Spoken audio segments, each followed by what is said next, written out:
It was the day I was promoted to director. When I got home that evening, my husband, Daniel, who was usually late, was already there. He had prepared a surprise party just for me. And in that very moment, something happened that made my blood run cold, a shock that turned my world upside down. For the year since our wedding, I thought my life was the very definition of perfect. As the only daughter of Harrison Vance, the formidable founder of Vance Consolidated, one of the nascent top development corporations, I had been wrapped in silk since birth, wanting for nothing. People said I was lucky, but I always believed the greatest luck of my life was meeting and marrying Daniel Morgan. He didn't come from money, but he had a fierce will and exceptional talent. Most importantly, he loved me with all his heart. At least, that's what I believed. The company he was currently running, Vance Morgan Development, bore my family name, but it was, in truth, a wedding gift from my parents to both of us. It was the culmination of my father's hard work, a venture he entrusted to his treasured son-in-law with everything on the line. I rarely involved myself in the company's management, dedicating my time to caring for the small family I had always dreamed of, creating a warm and loving home. Life flowed on peacefully, until that fateful Tuesday afternoon. That day, Daniel told me he had an urgent business trip to Miami, a coastal city, a few hours by plane from our home in Greenwich, Connecticut. He said a client had called him in for an emergency meeting and he probably wouldn't be back until the weekend. I was a little disappointed that our plans to see a movie that evening were canceled, but I quickly helped him pack his travel bag, urging him to be careful and take care of his health. He kissed my forehead, his warm smile and gentle eyes just as they always were. "Be good while I'm gone," he said. "I'll be back as soon as the work is done." As I watched his car disappear down the long driveway, I felt a strange emptiness in a corner of my heart.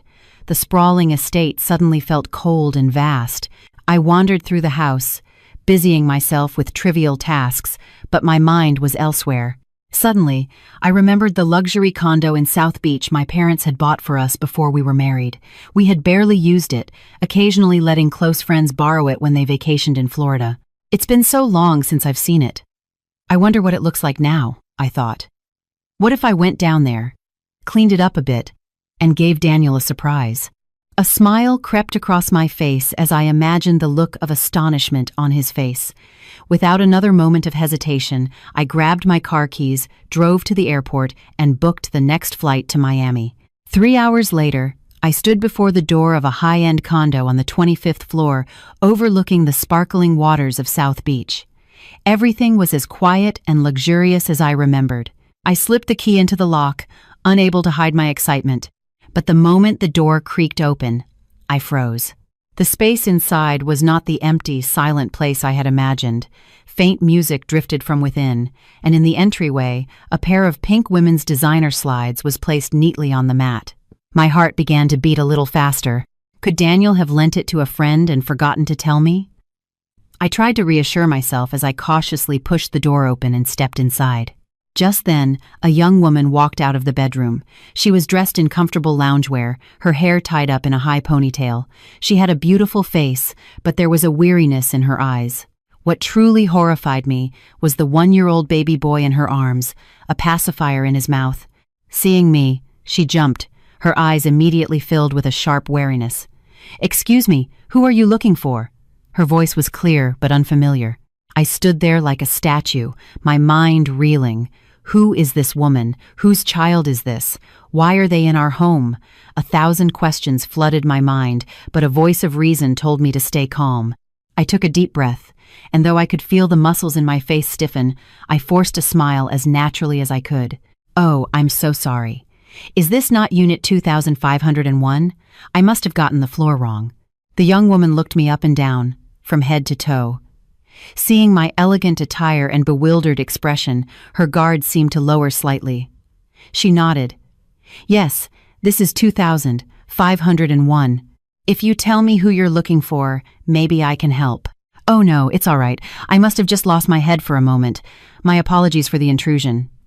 I spoke quickly, turning to leave. I needed a quiet space to process this chaos. But just as I turned, the baby in her arms suddenly burst into tears. She quickly tried to soothe him. "Shh, it's okay, my sweet Leo. Daddy will be here soon. Daddy Daniel is bringing you lots of presents." The words Daddy Daniel struck my heart like a dagger. My whole body went rigid. Daniel? My husband? Daniel Morgan? No, it can't be. It must be a different Daniel.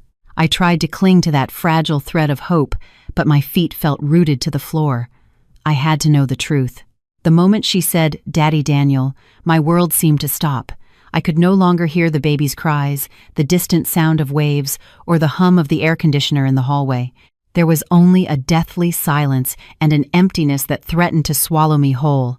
I kept repeating to myself that it was just a coincidence, that it was a common name.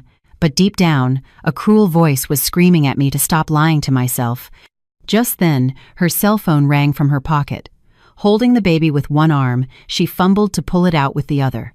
A bright, sweet smile spread across her face as she saw the caller's name. She answered eagerly, her voice now filled with a playful affection that was completely different from her earlier wariness. Hello? Hey, babe, where are you? I pressed myself against the wall next to the doorway, out of sight, my heart pounding against my ribs. I couldn't leave. An invisible force held me there. I had to hear, had to know who the man on the other end of the line was. Yeah, me and the baby are just waiting. Leo's been a little fussy today. I think he misses his daddy, she said, cooing at the child. The man on the phone must have said something, because the smile on her lips grew even wider. You really bought it? The bag I sent you a picture of? Oh my God, that thing is over $15,000. You're the best. I love you. $15,000. The number was like a splash of ice-cold water across my face. Daniel. My husband, who always told me the company was going through a tough time and we needed to tighten our belts. Who said we had to set an example for the employees by being frugal? The same Daniel who, for our anniversary, had turned down my request for a simple diamond necklace worth a few $1,000s, saying, Honey, is now really the time to be making such extravagant purchases? That man was now happily spending a fortune on a handbag for another woman. My throat went dry, and a bitter taste filled my mouth. The conversation continued, and every word she spoke was another twist of the knife in my bleeding heart. Yeah, Leo's being a good boy. Oh, babe, let's go look at that new condo development over in the design district this weekend. My friend said it's amazing. They even have a private rooftop pool. Let's get one for Leo to have space to play when he's older, okay? Her voice was as sweet as honey, but to me, it was the most disgusting sound in the world. She was living in the home my parents had bought for me, asking my husband to buy her a new one. I know you love me and Leo more than anything. Okay, drive safe. I'm gonna start getting your dinner ready. Talk to you soon. Moi. The call ended. The woman, flush with happiness and satisfaction, went back inside.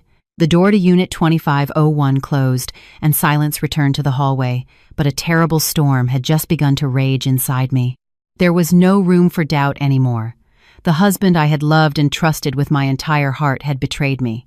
He not only had a mistress, but also a 1-year-old son.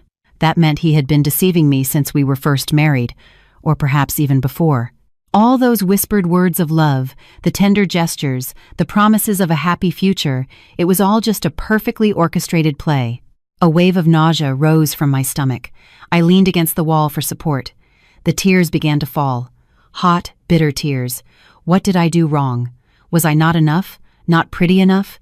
Didn't I love him enough? Why would he do this to me? I gave him everything. Success, money, status, and my unconditional love. And this was what I got in return. The pain morphed into another emotion, something terrifyingly cold and empty. I didn't scream. I didn't break things. I just stood in that empty hallway and let the cruel truth eat away at my soul. The cold promises he had whispered to another woman had already killed my heart. The tears flowed endlessly, but I didn't make a single sound. For a moment, I wanted to storm into that apartment and expose everything. I wanted to confront Daniel and scream, "Why?" I wanted to slap the face of the woman who had destroyed my family. But then, another image flashed in my mind, my parents. My father, who had placed all his faith and expectations in Daniel, even entrusting him with the business he'd built over a lifetime. My mother, who loved Daniel like her own son. If I made a scene, how heartbroken would they be? This affair would become a public scandal, and it would do serious damage to Vance Consolidated's reputation. I couldn't act selfishly, thinking only of my own pain. And Daniel, he had planned everything so perfectly, deceiving me so completely for so long. Would a man like that simply admit his wrongdoing? Or would he deny it, maybe even try to pin all the blame on me? No, confronting them now was the worst possible move. It might give me a fleeting moment of satisfaction, but it would be followed by a storm of consequences I couldn't handle. I could lose everything. And he and that woman might just run off with the company funds I had provided.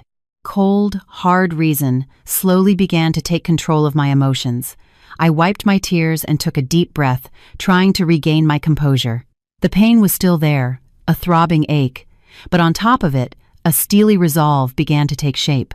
I will not be broken. I will not let a traitor and his mistress live happily on my suffering. What they took from me, I will get it all back with interest.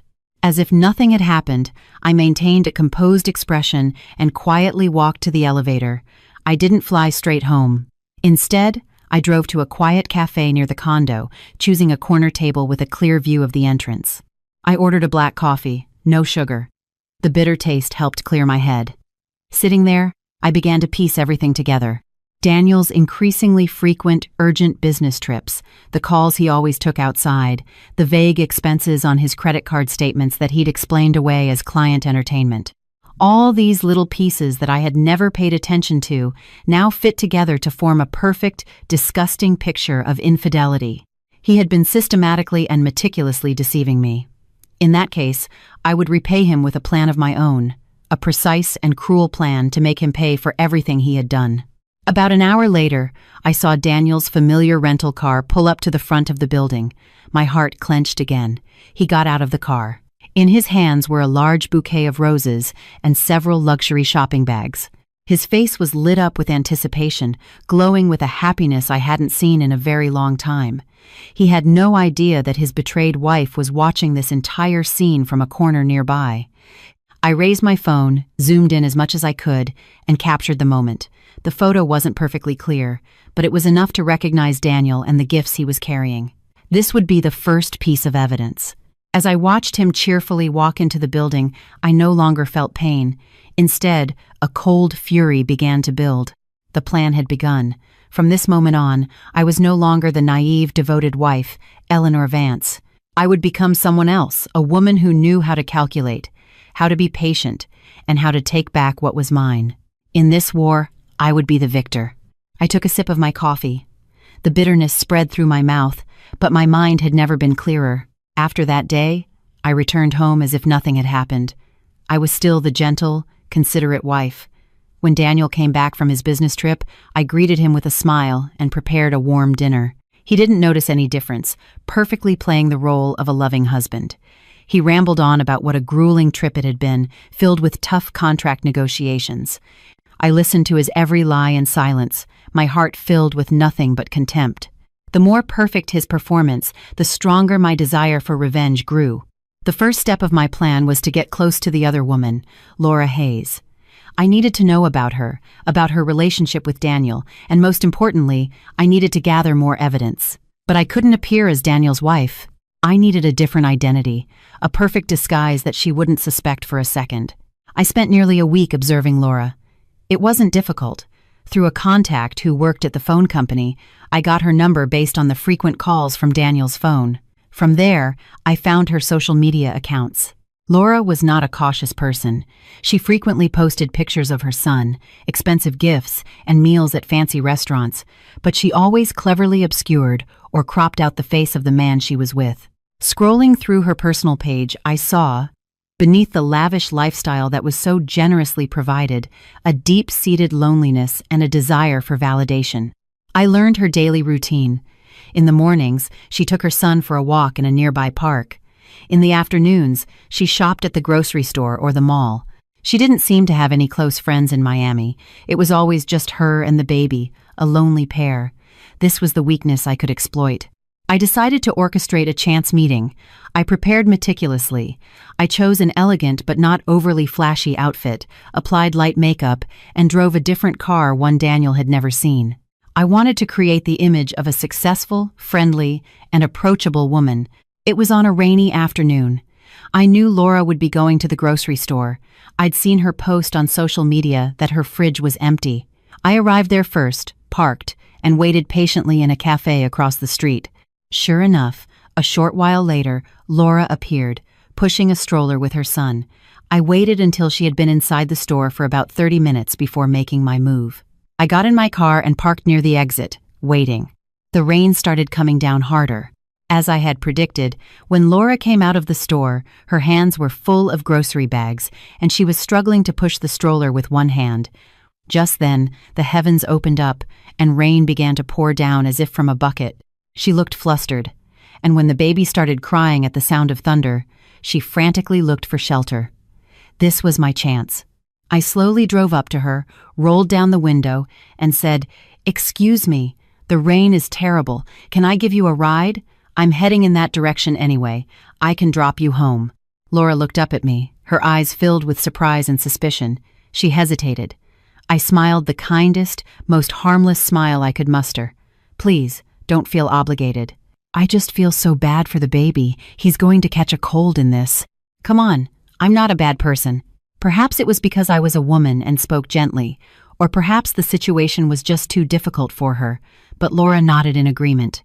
I quickly got out of the car, opened the trunk, and helped her load her groceries and get the baby into the car seat I had conveniently pre-installed.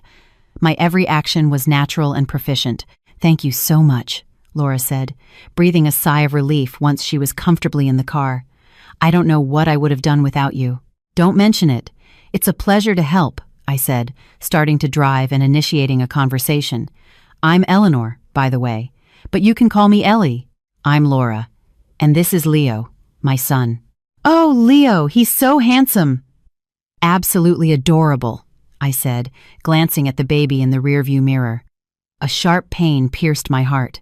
The child looked so much like Daniel, but I quickly suppressed the emotion and kept the smile on my face. The chance meeting, orchestrated by me, had gone off perfectly. Laura, completely unsuspecting, had just stepped into the first of my traps. As the car moved smoothly through the downpour, I tried to create a comfortable atmosphere to get Laura to open up. I played some soft instrumental music. The city outside was a blur of rain, but inside the car, it was warm and pleasant. "So where do you live?" "I'll take you there," I asked warmly, as if we were old friends. Laura gave me directions to the luxury condo I already knew so well. Throughout the drive, I expertly steered the conversation. I started by complaining about the challenges of childcare, making up stories about my beloved nephew, even though I didn't have one.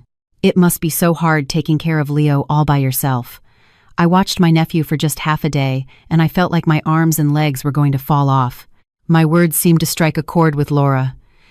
She sighed, looking out at the rainy street, a hint of melancholy on her face. "It can be tough sometimes, Ellie, but when I think of my son, I find the strength. Thankfully, his father loves us so much. He works incredibly hard so that we can live comfortably without any worries." "That's wonderful," I said, continuing to guide the conversation in the direction I wanted. "There's no greater blessing than finding a good man who loves his wife and child. Your husband must be very successful." At the praise for her man, Laura's face lit up. She couldn't hide her pride. She began to boast, which was exactly what I had been waiting for. "Oh yes, he's amazing. A completely self-made man, you know. He built his company, Vance Morgan Development, from the ground up. It's becoming quite a reputable firm, all thanks to his hard work. He said the company was named after a very important friend from his past." I gripped the steering wheel tightly, my nails digging into the leather. Vance Morgan Development. The name my father had given us, filled with all his love for his only daughter, was now being twisted by Laura into a memory of some important old friend. Daniel. He wasn't just negating my feelings, he was erasing my family's contributions and sacrifices. He had fabricated a self-made success story to deceive this naive mistress. I swallowed my rage and continued to play the part of the impressed listener. "Wow, that's incredible. He's handsome, successful, and adores his wife and child. You're a very lucky woman, Laura." My praise made Laura even more boastful.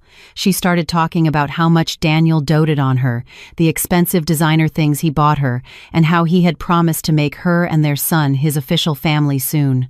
"He told me," she said, her voice full of conviction. Just wait a little longer. Once he takes care of a few annoying loose ends, he's going to come for us. He said that me and Leo are his real family. As Laura was excitedly chattering away, I quietly turned on the recording function on my phone, which I had placed in the console between our seats. I had already angled it to pick up the sound perfectly. Every single word Laura spoke was being clearly recorded. To make things more concrete, I asked a crucial question. Leo looks so much like his dad. He must be a very handsome man. Laura giggled, the happy laugh of a woman in love. Yes, everyone says Leo is the spitting image of his dad, especially his nose and mouth. She traced the outline of the sleeping child's face. And then, she innocently admitted the one fact I already knew but needed confirmed. Well, he is Daniel's son, after all. The recording was complete. I had obtained irrefutable evidence of their relationship, of the hidden child, and of Daniel's lies about the company's origins. The car arrived at the underground parking garage of the condo. I helped Laura with her bags.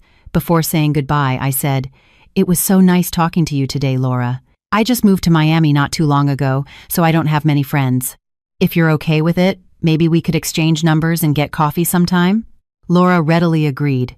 It seemed she, too, needed a friend to confide in. After we saved each other's numbers, I left. Sitting in my car, I played back the recording. Laura's clear voice filled the car, talking about the happiness she was enjoying, a happiness built on lies and my pain. But I no longer felt angry.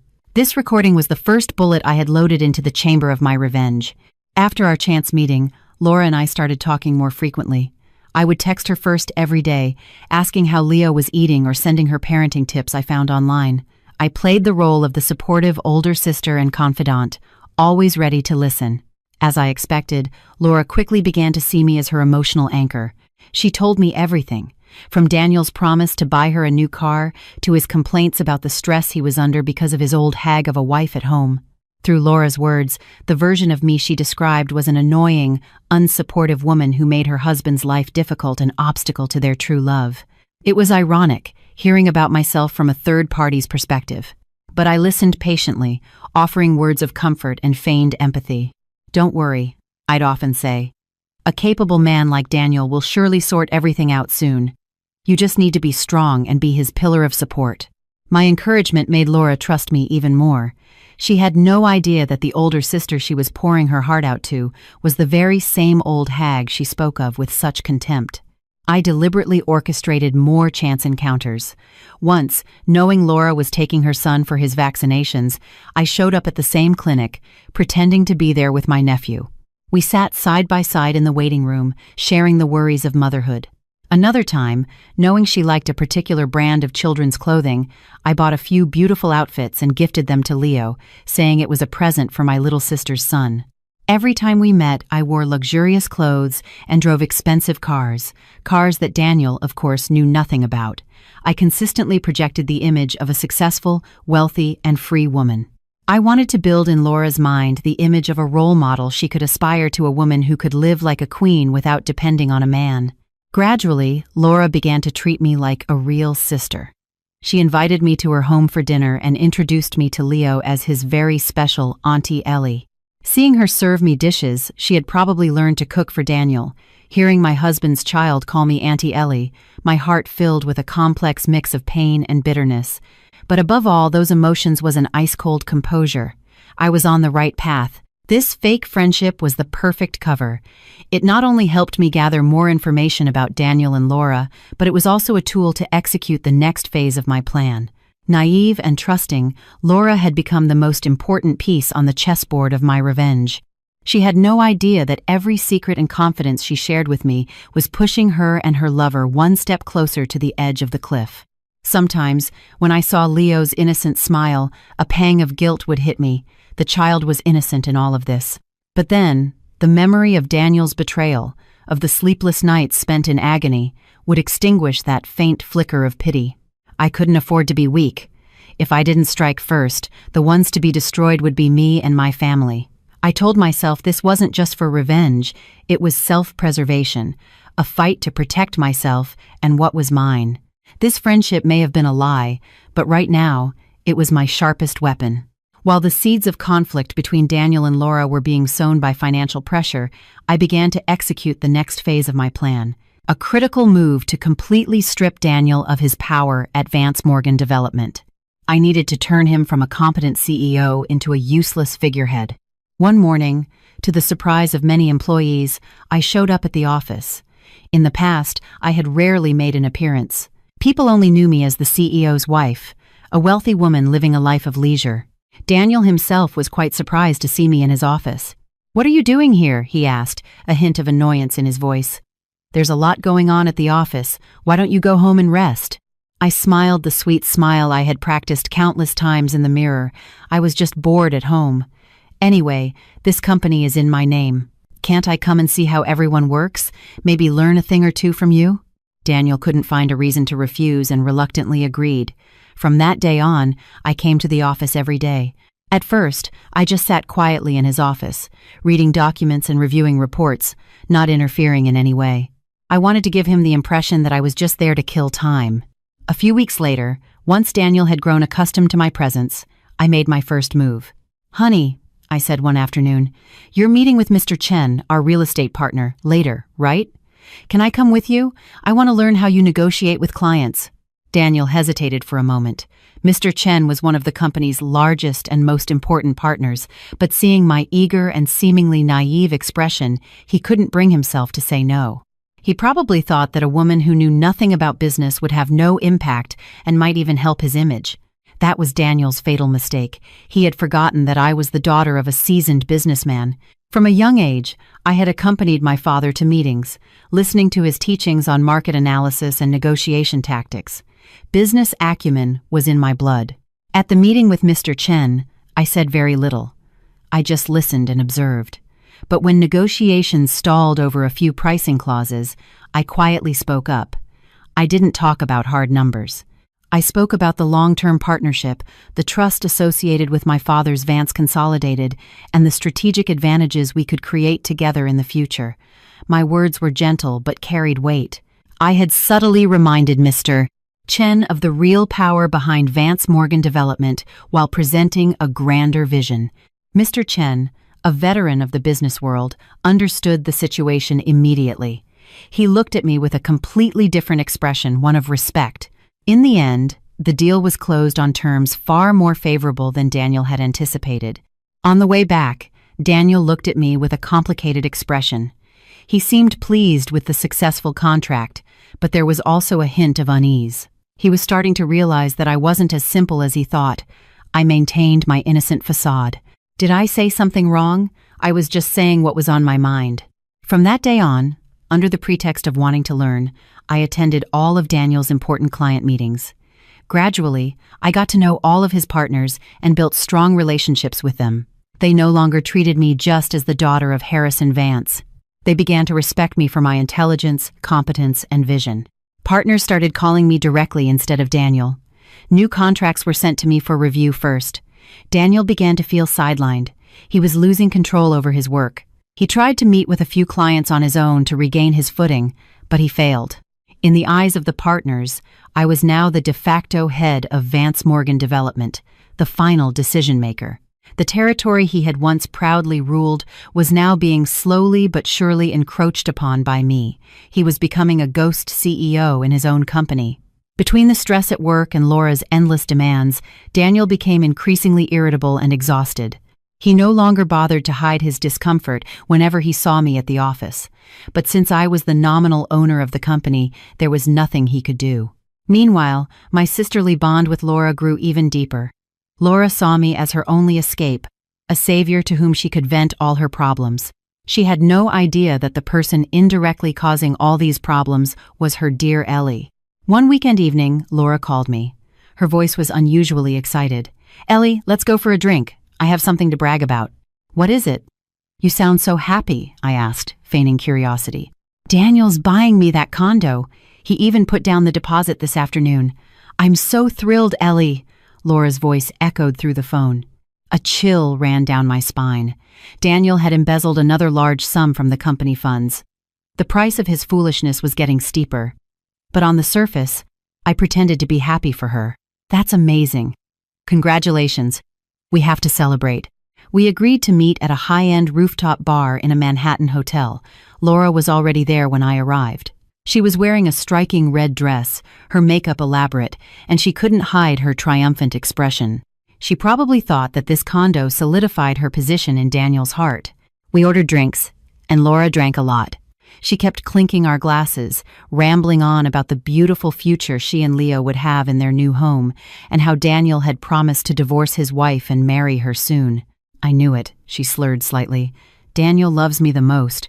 How can that old hag even compare to me? She's old, ugly, and can't even have kids. Her words were like daggers, digging deep into my old wounds. Daniel and I had tried to have a child for the past year, but to no avail. It was my greatest sorrow. And now, it had become a weapon used by my husband's mistress to insult me. I gripped my glass tightly, barely suppressing the urge to lash out. Seeing my silence, Laura probably thought I was sympathizing with her.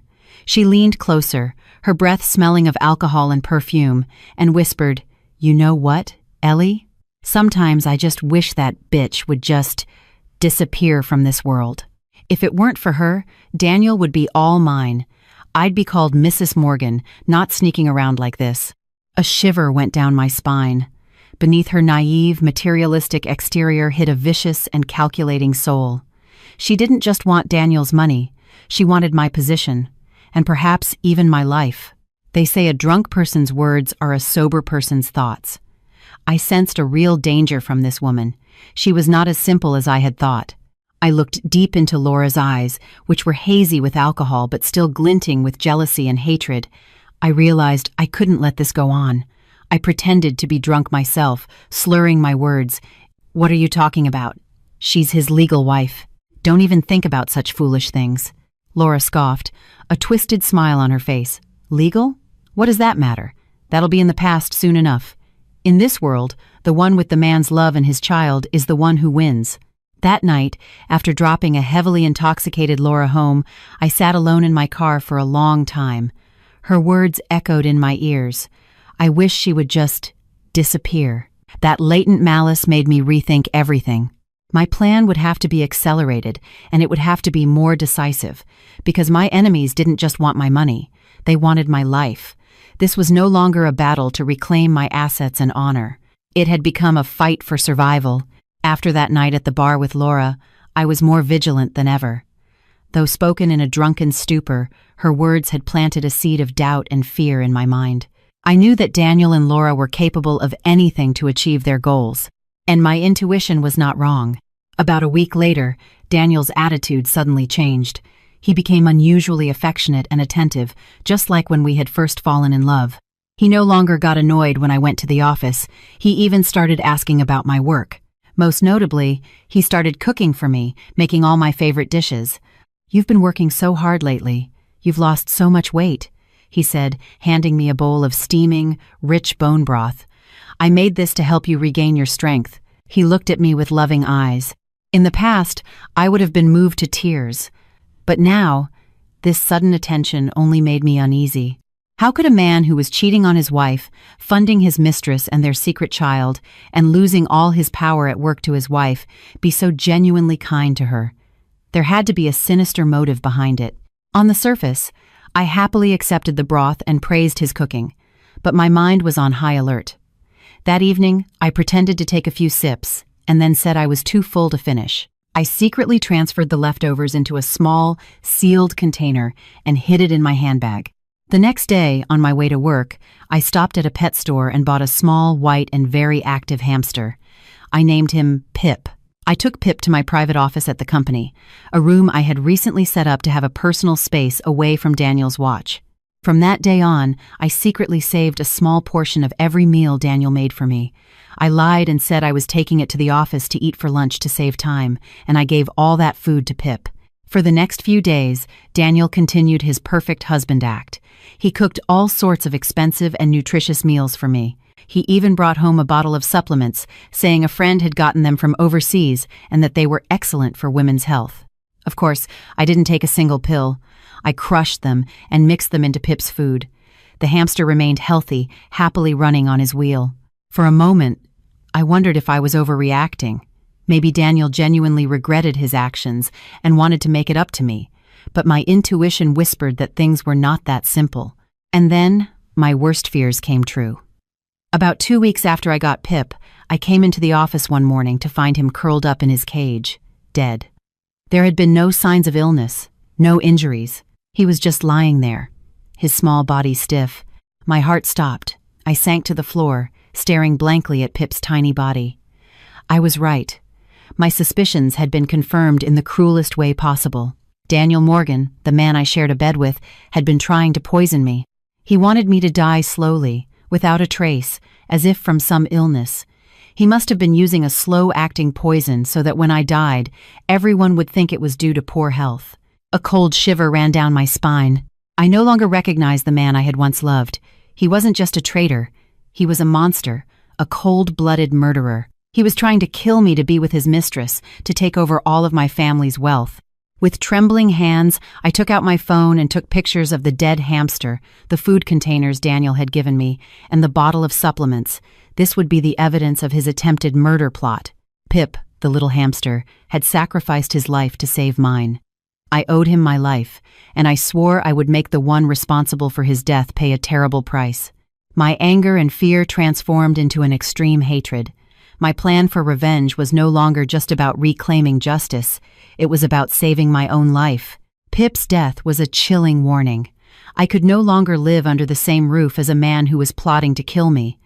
Every moment with Daniel felt suffocating. His smile, his concern, it all looked disgusting and terrifying to me. I had to leave immediately, but leaving abruptly would arouse Daniel's suspicion. I needed a plausible excuse. That evening, after secretly burying Pip, I returned home with a tired and sad expression. Daniel, as usual, greeted me with a lavish dinner. "What's wrong? You don't look well," he asked, his voice filled with fake concern. I sighed, rubbing my temples. "I don't know. I've been feeling so tired lately, and I have no appetite. Maybe it's the stress from work." "Then let's go see a doctor tomorrow," Daniel quickly suggested. "No, that's not necessary. I'll be fine with some rest," I said, pausing for a moment before adding, as if the thought had just occurred to me. "Actually, would it be okay if I went to my parents' place in the Hamptons for a few days? I haven't seen them in a while. My mom can take care of me, and the fresh air might do me some good."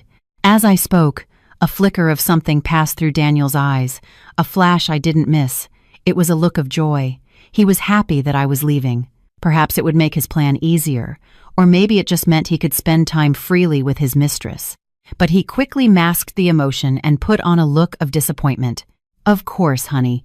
Go and get some rest, but I'll miss you so much. I'll come back to you in a few days. I'll be back before you know it," I said, struggling to keep the hatred from making my voice tremble. The plan was agreed upon more easily than I had expected. That night, I couldn't sleep a wink. Lying next to Daniel, listening to his steady breathing, I imagined how many nights he had lain next to me, harboring such monstrous thoughts.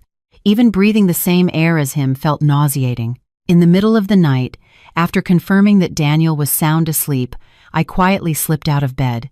I didn't dare turn on the lights, using the faint glow of my phone to navigate. I opened the closet, took out a small suitcase, and started packing. I didn't take much, just a few essential clothes and, most importantly, my documents. My ID, the deeds to the properties in my name, the company's incorporation papers, and, crucially, the large savings account my mother had gifted me for our wedding. These were the things that would secure my future. I couldn't let them fall into Daniel's hands. I did everything in absolute silence. The slightest noise, like the zip of the suitcase, made my heart leap into my throat. I was terrified that Daniel would wake up.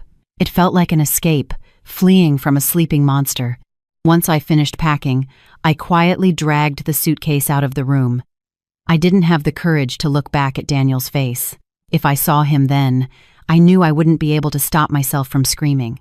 Downstairs, I left a short note on the table. "Gone to my parents. Take care of yourself while I'm away.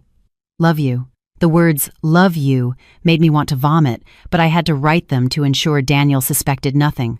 I quietly opened the front door, pulled the suitcase out, and closed it behind me. The moment that door, the door to our shared home, clicked shut, I felt as if a massive weight had been lifted from my shoulders. I took a deep breath of the cool night air. I felt reborn. I walked out of the gated community under the cover of darkness. I didn't go to my parents' house. I didn't want to worry them. Instead, I checked into a luxury hotel in the city. For the next few days, this would be my secret base of operations. Sitting in the unfamiliar hotel room, looking out at the glittering city skyline, I knew my fight had entered a new, more intense, and dangerous phase. But I wasn't afraid. This midnight escape had given me freedom, and I would use that freedom to prepare for my final counterattack. For the few days after I left the house, I maintained the pretense that I was at my parents' place in the Hamptons. I texted and called Daniel daily, keeping up a concerned and caring attitude so he wouldn't suspect a thing. Daniel, for his part, seemed thrilled to have his freedom. He had no idea that his every move was under my surveillance. I knew I needed one final piece of evidence, something undeniable that would expose Daniel and Laura's entire conspiracy. The evidence of Pip's poisoning was horrifying, but in a court of law, he could still argue it was a coincidence. I needed something more direct, more concrete. And I suspected his phone held those secrets. The problem was getting access to it. He never let his phone out of his sight. I needed an opportunity, and that opportunity came one Friday afternoon. I called Daniel, my voice deliberately weak. "Honey, I'm not feeling very well. Could you come pick me up from my parents this afternoon? I miss you so much." Daniel agreed immediately. He probably thought I had rested enough and it was time to continue with his plan. That afternoon, instead of going to the Hamptons, I went straight to the office. I went to my private office and waited. Everything was already prepared. I had asked Miss Song, a manager I trusted, to prepare several copies of a financial report with serious errors, numbers that suggested a huge loss for the company. When Daniel arrived, I was already in the conference room with Miss Song and Mr. Park, a department head who was also loyal to me. I deliberately coughed a few times and put on a pale expression.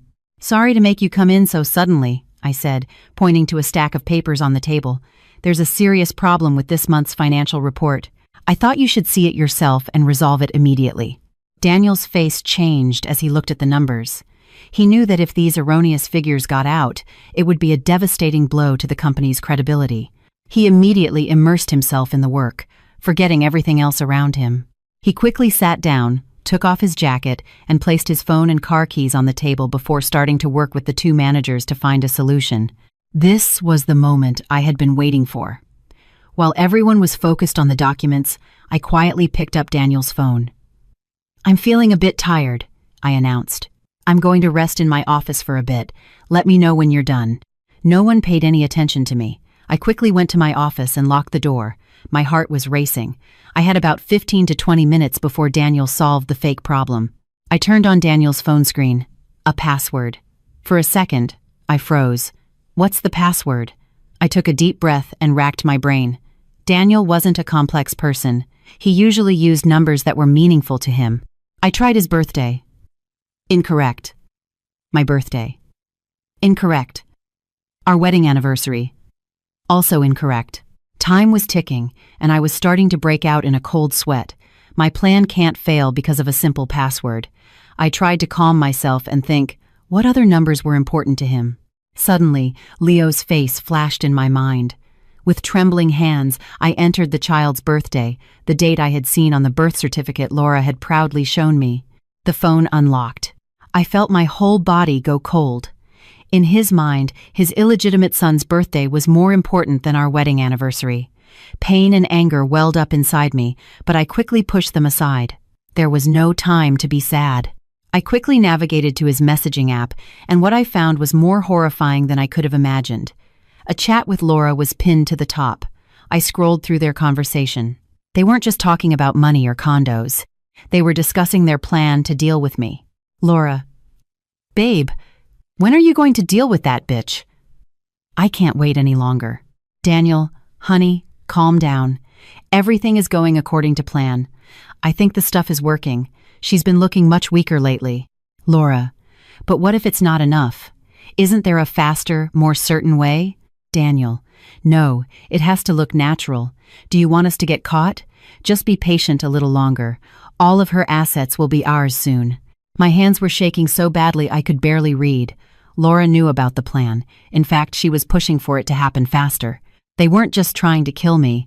They were after my family's entire fortune. I couldn't hesitate any longer. I used my own phone to take pictures of their entire chat history. Every single message, every single word was evidence of their horrific crime. I sent all the pictures to my email and then deleted any trace of my activity from Daniel's phone. Just as I finished, there was a knock on the door. It was Daniel.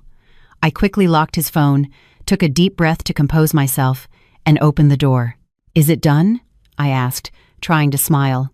"Yeah, it's done. Just a minor miscalculation. Let's go home." I nodded. In the car on the way back, I sat next to the man who had tried to kill me, but there was no longer any fear in my heart. I had the final, decisive proof. It was time to bring the curtain down on this play. With the final piece of evidence in my hands, I knew it was time to end everything. I couldn't wait another moment.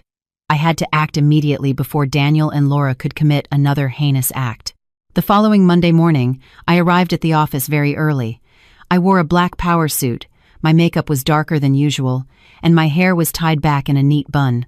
I wanted to look authoritative and decisive. I summoned my assistant and gave her an order. Announced to all departments. An emergency all-hands meeting for Vance Morgan Development is being convened today at 9 a.m. sharp in the main conference room. Attendance is mandatory for every single employee, with no exceptions. The agenda will be announced at the meeting. My assistant was a little surprised by my firm command and cold expression, but she quickly carried out my instructions. The news of the emergency meeting spread like wildfire throughout the company, sparking numerous speculations. No one knew what was about to happen. Just then, Daniel arrived. He came into my office, looking slightly annoyed. "What is this? Why did you call an all-hands meeting without consulting me? Is something important going on?" I looked up at him, my gaze empty of any emotion. "Yes, something very important. The very survival of this company is at stake. You'll find out at the meeting. Oh, and don't forget to sit in the front row. It's the seat for the CEO, after all." My unusual demeanor left Daniel slightly baffled, but he didn't press further. He probably thought I was just trying to embarrass him professionally again. He could not have imagined that what was about to unfold would be 1,000 times worse than he could ever conceive. At 9 a.m. sharp, every employee of Vance Morgan Development was gathered in the main conference room. The atmosphere was tense and quiet. Everyone sat in their seats, their eyes fixed on the podium where I stood. Daniel was in the front row center, a hint of arrogance still on his face, befitting his title of CEO. He didn't know it would be the last time he would sit in that seat. I scanned the room once before letting my gaze rest on Daniel. My voice, calm and clear, resonated through the conference room as I spoke into the microphone. "Good morning, everyone. Thank you for attending on such short notice. I know you must all be wondering why I've called this sudden meeting. I won't waste your time. We are here today to uncover a truth, a disgusting truth that has been hidden within our company for far too long." A murmur went through the room. People looked at each other, confused. Daniel frowned. He was starting to sense that something was wrong. I signaled to the tech team, and the large screen behind me lit up. I took a deep breath. It was time for the finale.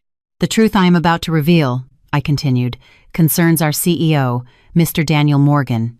All eyes turned to Daniel. He was stunned, his face turning pale. He shot up from his seat, about to say something. "Mr. Morgan, please have a seat." My ice-cold voice cut him off. "The highlight of the show is just beginning. It would be in your best interest to sit down and watch until the end." Daniel froze for a moment, then slowly sank back into his chair. The air in the room was stretched taut, like a guitar string about to snap. The meeting that would seal Daniel's fate had officially begun. "As many of you know," I went on, my voice still even but now laced with power, "Vance Morgan Development was founded entirely with my family's capital. It was a wedding gift for me and Mr. Morgan. I entrusted him with full management of the company, hoping he would work with me to build it into something even greater. But I was wrong." I pressed a button on the remote in my hand. The first picture appeared on the large screen. It was the photo I had taken of Daniel outside the Miami condo, holding flowers and designer bags, his face beaming. "This is CEO Daniel Morgan during an urgent business trip to Miami." The room started to buzz. Daniel stared at the picture, the blood draining from his face. I didn't give him a chance to recover. I clicked the remote again. The screen switched to a video clip. It was the audio recording of my conversation with Laura, overlaid with photos of her and Leo from her social media. Laura's clear voice filled the room, boasting about her self-made man and admitting that Daniel was the child's father. Ladies and gentlemen, this woman and child were the true reason for our CEO's business trips.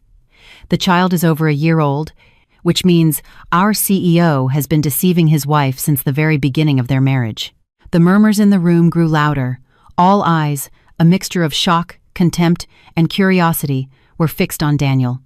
He sat frozen in his chair, his hands clenched into fists, his body trembling. But the show wasn't over. I continued to present the evidence. This time, it was a stream of receipts and bank transfer records. A $15,000 handbag, a multi-million-dollar condo deposit, and numerous other luxury purchases for his mistress, all paid for with huge sums withdrawn from the company's account. And this is how CEO Daniel Morgan used company funds. He used the money earned from all of our blood, sweat, and tears to support the lavish lifestyle of his mistress and their child. The silence was broken. People started talking out loud. Some shook their heads in disgust, others muttered curses. The respectable, competent image Daniel had built for so long crumbled to dust. I looked Daniel straight in the eye, my gaze as sharp as a blade. You cheating on me and betraying me could be considered our private matter. But you embezzling company funds and betraying the trust of my father and every employee in this room is no longer a private matter. I paused, giving people a moment to digest the shocking information. And then, I delivered the final, most devastating blow. But all of this is nothing compared to the crime he was about to commit. The screen switched to the final images, the photo of the dead hamster, Pip, the picture of the supplement bottle, and most horrifyingly, the entire transcript of the text messages between Daniel and Laura, discussing their plan to poison me and seize my assets. Conspiracy to murder wife and steal inheritance. The words appeared in bold red letters in the center of the screen, like a formal indictment. In that instant, the room erupted. Everyone shot up from their seats. No one could believe their eyes. This was far beyond anything they could have imagined. The CEO they had respected was, in fact, a cold-blooded attempted murderer. Daniel looked like he had lost his mind. "No," he screamed. "She's framing me. It's all fabricated." He tried to rush the podium to stop me, but security guards immediately appeared and restrained him. I looked at Daniel, thrashing in desperation, with cold, emotionless eyes. I raised the microphone, and my voice, loud and firm, cut through the chaos. As the chairwoman of the board of Vance Morgan Development, I hereby declare the immediate termination of Mr. Daniel Morgan from all his positions. Security, please remove this man from the premises. The law will handle the rest. The drama was over. Daniel was dragged out in disgrace in front of the entire company. I stood at the podium, watching the back of the man who was once my husband. I felt no triumph, only a cold, hollow emptiness. It was truly over. After Daniel was humiliatingly ejected from the company, I immediately had the locks on the CEO's office changed and ordered his computer and all related documents to be sealed. I knew the fight wasn't over yet. There were still legal battles ahead with Laura. As I expected, about an hour after the meeting ended, my phone rang. It was an unknown number. I had a good idea who it was. I calmly answered the call. A sharp, hate-filled voice immediately erupted from the other end. It was Laura. "You crazy bitch! What did you do to Daniel? You venomous snake! You framed him, didn't you?" I listened silently, letting her vent all her anger. I could only imagine how furious she must be. Daniel had surely called her and told her everything spun in a way that made him the victim and me the villain, of course. Only after Laura had been screaming for a while did I quietly speak. My voice was surprisingly calm. "Laura, it seems you know everything now. Instead of calling me and cursing, why don't you go ask your lover what he did? Don't give me that crap. Daniel loves me. He did everything for me. You're just some old hag who can't even have a baby. You couldn't keep your husband, so now you're playing these dirty tricks," Laura shrieked. The phrase "can't even have a baby" stung me again, but this time, it didn't hurt as much. I just felt pity for her ignorance. "Laura, did you know that Vance Morgan Development, the company your beloved self-made man supposedly built, was actually a wedding gift to me from my parents? Did you know that the condo you're living in, the car you drive, the designer things you own, all of it was bought with my money?" The other end of the line went silent. My words must have been a huge shock. I continued, my voice still calm, but every word was a dagger. Do you really think Daniel truly loves you? He only ever loved my money. And he used my money to buy your cheap affection. You and he were nothing more than a transaction. You sold your body and your naivety, and he used his wife's money to buy satisfaction and a son. Lies! Laura's voice trembled. Her initial bravado was gone. You think I'm lying? Then go ask him. Ask him if, without my money, he could have bought you a $15,000 handbag or put a deposit on a multi-million-dollar condo. Or would he just be some ordinary office worker making a meager salary? Did you love him, Laura? Or did you love the glamorous life he painted for you with someone else's money? I could hear sobbing on the other end of the line. She couldn't accept the cruel truth. And one more thing, Laura, I said, delivering the final blow. Did you know that I am Ellie, the dear older sister you confided all your secrets in? My last words were like a bomb. I heard a crash on the other end. Laura must have dropped her phone. A long silence followed. I knew she was in a state of profound shock. To find out that the person she trusted most, to whom she had revealed all her secrets, was her greatest enemy. After a long pause, Laura spoke into the phone, her voice trembling. How could you? That's the question I should be asking you and Daniel. Why did you two do this to me? I retorted coldly. I just took back what was mine. Goodbye. I hung up before Laura could say another word. The confrontation was over. I had laid all my cards on the table. I knew that after this call, the relationship between Daniel and Laura would surely crumble. A love built on lies and money could never withstand the onslaught of truth and poverty. Immediately after firing Daniel, I didn't waste a single minute. I contacted the best lawyer I knew, a close friend of my father's. I explained the entire situation and submitted all the evidence I had collected, the photos, the audio recording, the text messages, the bank records, and the results of the toxicology report on the food, which I had secretly commissioned after Pip's death. After reviewing all the evidence, my lawyer marveled that he had never seen a case with such clear, compelling, and perfectly prepared evidence. He was confident of a nearly 100% chance of winning. The divorce petition was quickly filed with the court. The grounds for divorce were listed as the husband's adultery and fathering of a child out of wedlock, embezzlement of company funds, and conspiracy to murder his wife. A thick file of evidence was attached to the petition. Daniel, having been kicked out of the company, still seemed to be in disbelief. He kept trying to contact me, sometimes begging for forgiveness, other times making threats. I didn't answer a single call or text. To me, that man was already dead. The trial proceeded quickly. Daniel hired a lawyer, but in the face of the irrefutable evidence I presented, his attorney could barely find a word to say in his defense. In court, Daniel denied everything to the end, claiming he had been framed and that I had fabricated the text messages. But when the audio recording of Laura's voice was played, and especially when the toxicology report was presented, he completely fell apart. The court delivered its verdict. Daniel and I were officially divorced. Because Daniel was found to be entirely at fault for the dissolution of the marriage, he was not entitled to any division of the assets I or my family owned prior to the marriage, which included Vance Morgan Development. Even the marital assets accumulated during the marriage were divided in a way that was extremely unfavorable to him. The Greenwich estate we lived in was owned by my parents, so he had to vacate it immediately. The car he drove was registered to the company. All shares of Vance Morgan Development, of course, remained mine. The only thing Daniel got out of the marriage was $50,000 in cash, his half of the joint savings we had accumulated over the year. Compared to everything he once had, this amount was a mockery. Daniel walked out of the courtroom with a haggard face. He looked as if he had aged 10 years in an instant. In a short period of time, he had lost everything: his job, his reputation, his money, and his family. That was the price he had to pay for his greed and betrayal. When I heard the verdict, I felt no joy or triumph, just a sense of relief. The nightmare was finally over. I was officially free from this toxic marriage. I had protected my family's assets and my own honor.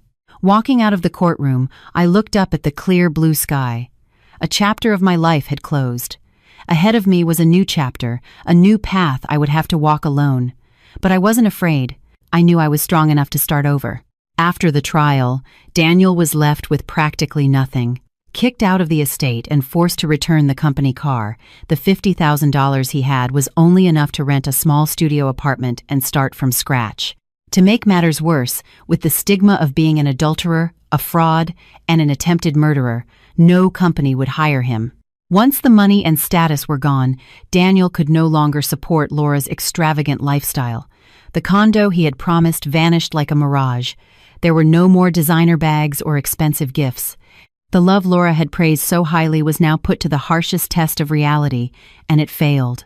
Laura, who had been devastated to learn the truth about me and Daniel, completely broke down, but her breakdown soon turned into resentment. She blamed Daniel for everything.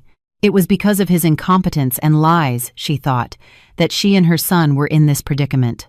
The apartment that was once their love nest became a battlefield. "You're a useless man," a neighbor later recounted, hearing her scream one day. "What did you promise me? Where's the condo? The car? My status? Now we have to live like this, hiding in this dump."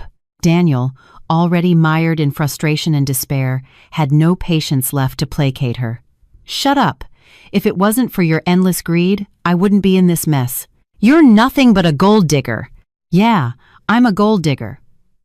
But who was it that lured this gold digger in with material things in the first place? Now that you're broke, you're blaming me? You coward!" They tore into each other, hurling accusations. The sweet whispers of love were replaced with vicious, contemptuous words. The true love they had boasted of was more fragile than cheap porcelain. It shattered under the pressure of grim reality. Eventually, the inevitable happened. Laura took the child and left. She couldn't stand a life of poverty with a failed, incompetent man like Daniel. Before she left, she even took a portion of the little money Daniel had left. Daniel was completely broken. He had lost his wife, his job, and now, the woman for whom he had risked everything had abandoned him. He was left alone in the empty apartment, drowning himself in alcohol and belated regret. But it was too late. All that lay ahead of him was darkness. The love he had tried to buy by selling his honor and integrity had ended in the most miserable way possible. After breaking up with Daniel, Laura's life was far from easy. With her source of income cut off, she had to struggle to raise her child alone. Her hatred for Daniel gradually shifted towards me. In Laura's shallow mind, I was the root of all her suffering. If it weren't for me, she would still be a pampered woman living in luxury. That hatred grew day by day, paralyzing her reason and eventually turning into a mad obsession. I suspected Laura wouldn't leave me alone. After the divorce, I hired personal security and was cautious in everything I did. I had a gut feeling that the danger was not over yet, and I was right. One evening, I was returning home from the office after a long day. My car was driving on a quiet road on the outskirts of the city. Suddenly, a taxi came speeding up from behind, honking its horn and driving erratically, as if trying to force my car to the side of the road. My driver, Mr. Choi, an experienced professional, sensed something was wrong and held the wheels steady, trying to maintain a safe distance. But the taxi became more and more aggressive. It suddenly accelerated, overtook my car, and then swerved in front of us, forcing us to a stop. The back door of the taxi opened, and Laura got out. Her face was gaunt, and her eyes were bloodshot and filled with hatred. She looked like a woman who had lost her mind. "Eleanor Vance," she screamed, "get out of the car. This is all your fault. I'm going to kill you today." I sat in the car, my heart pounding, but I tried to remain calm. I signaled to Mr. Choi and my security guard not to act rashly. Laura didn't say anything more. She suddenly ran to the driver's side of the taxi and started fighting with the driver. The young taxi driver, confused by the situation, was caught off guard as Laura managed to shove him aside and grab the steering wheel. She slammed her foot on the accelerator, and the car roared to life, heading straight for my car. It all happened in an instant. But fortunately, I was prepared. Mr. Choi, with his trained reflexes, immediately turned the wheel and threw the car into reverse, avoiding a head-on collision. The taxi Laura was driving lost control and crashed head-on into a large tree on the side of the road. A horrific sound of impact echoed, the front of the taxi crumpled like paper, and smoke began to rise. My security guard immediately called the police and an ambulance. I sat in the car, trembling, as I watched the chaotic scene unfold before me. If I hadn't been prepared today, if Mr. Choi hadn't reacted in time, I would probably not be alive. Hatred had turned Laura into a monster. The police and ambulance arrived quickly. Laura was trapped in the car and quite seriously injured, but her life was not in danger. Even after being rescued, she kept screaming my name and spewing curses. This failed murder attempt put an end to Laura's freedom. Her crazed and foolish actions led her straight to prison. Hatred didn't bring back what she had lost. Instead, it took away everything she had left, including her future. The incident of Laura trying to run me over sent shockwaves through the community. With the clear evidence at the scene and the testimony of the taxi driver and myself, Laura could not deny her crime. I decided to use this opportunity to bring everything to light. I submitted to the police all the evidence related to Daniel and Laura's crimes, from the affair, fraud, and embezzlement to the plot to poison me. My divorce case was now transformed into a major criminal investigation. The police acted swiftly. Daniel was immediately summoned for questioning. Faced with the irrefutable evidence, especially the text messages and the toxicology report, he finally had to admit his guilt. He confessed that he had conspired with Laura to slowly poison me and take over my assets. The trial of Daniel and Laura was held publicly. I attended the court as the victim.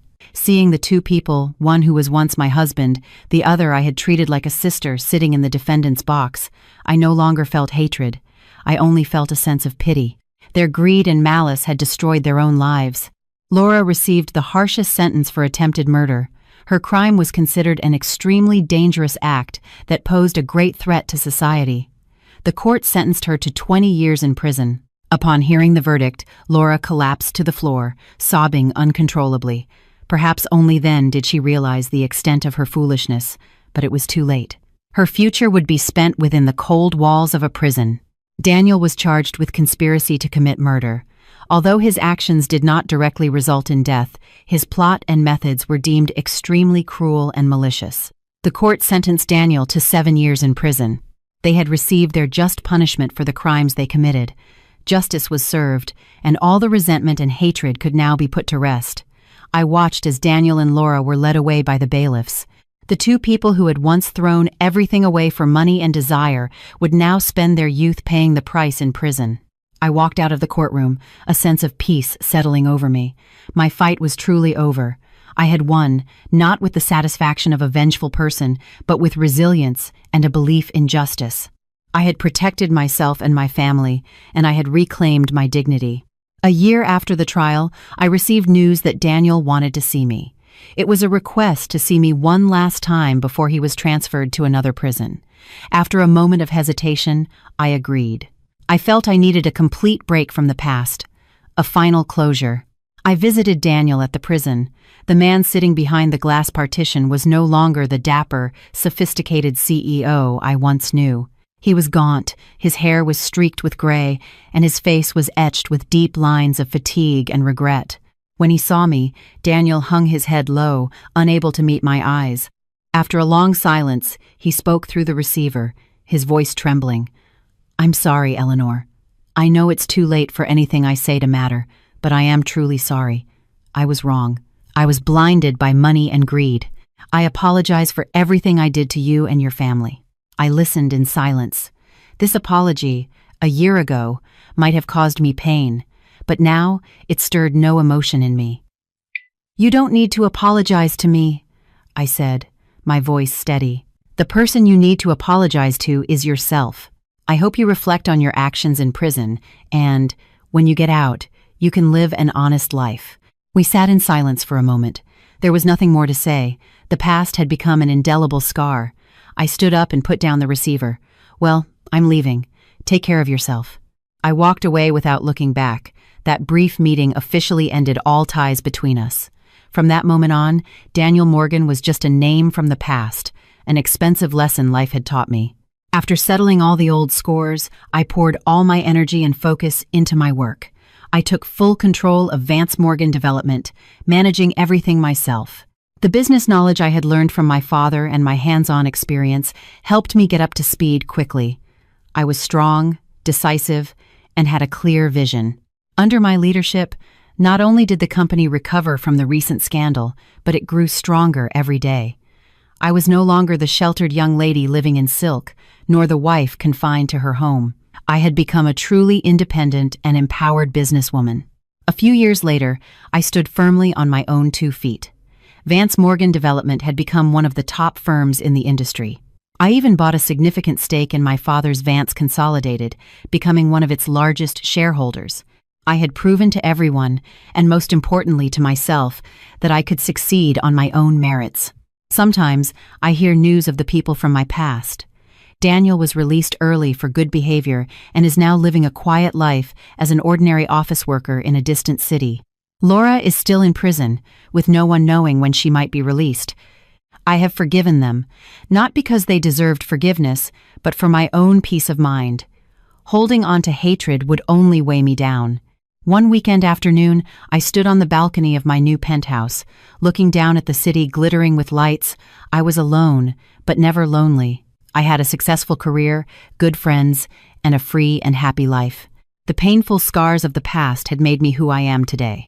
A stronger, more resilient version of myself who knows how to love herself more. From the ashes of betrayal, I had been reborn, like a phoenix, more vibrant and beautiful than ever. My life was only just beginning.